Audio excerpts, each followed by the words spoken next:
Ainda há muitas pessoas que falam que ficam na dúvida se deveriam aceitar a dosimetria ou lutar pela anistia.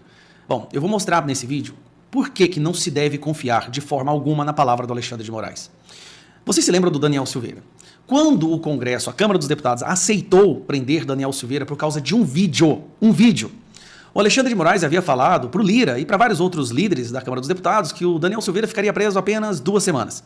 Isso seria o bastante para, preste atenção, pacificar. A palavra usada era pacificar. Se o Daniel Silveira ficasse preso 2 semanas, a situação estaria pacificada e a Câmara dos Deputados não estaria mais em briga com a Suprema Corte Brasileira. Daniel Silveira vai completar 5 anos preso por causa de um vídeo. Nem assassinos no Brasil ficam esse tempo. Eu lembro que eu estava vendo o vídeo ontem do goleiro Bruno. Nem o goleiro Bruno ficou esse tempo todo preso. Ele entrou em 2013, saiu em 2017. Depois, teve aquela famosa cartinha, depois do 7 de setembro, que o Bolsonaro pagou um alto preço político por isso, né? Um desgaste muito grande.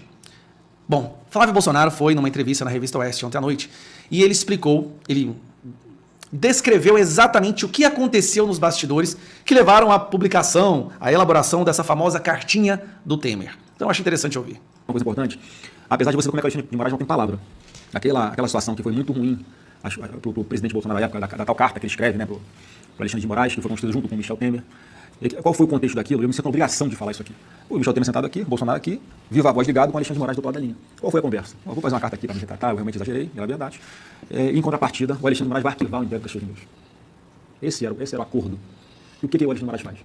Ignora, não cumpre a parte dele. O Bolsonaro sofre um desgaste gigante que ele pesou, ele calculou, devido à importância de se fechar esse inquérito absurdo, começou errado, vai terminar errado.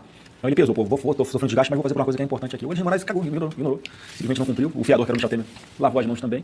Então, só para você entender, esta fala do Bolsonaro, naquele 7 de setembro de 2021, que o próprio Alexandre de Moraes, durante a conversa, fala que seria esquecida, bastasse o Bolsonaro produzir a cartinha, que inclusive o inquérito das fake news seria arquivado, o inquérito mais ilegal que já existiu no judiciário brasileiro, usado para perseguir opositores do Lula, opositores do Alexandre de Moraes.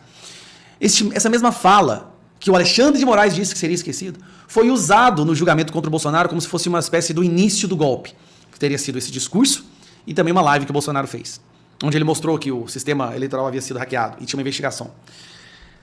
Como que você pode confiar? O Churchill falava que não se pode negociar com nazistas e ditadores. Churchill disse, não adianta negociar com Hitler, ele não vai cumprir. Não adianta tentar negociar com Alexandre de Moraes, ele não vai cumprir. É uma questão patológica, ele não vai cumprir. Votar em dosimetria, na esperança de que o Alexandre de Moraes vá acatar a dosimetria ou reduzir as penas daquelas pessoas que estão presas, é extrema ingenuidade.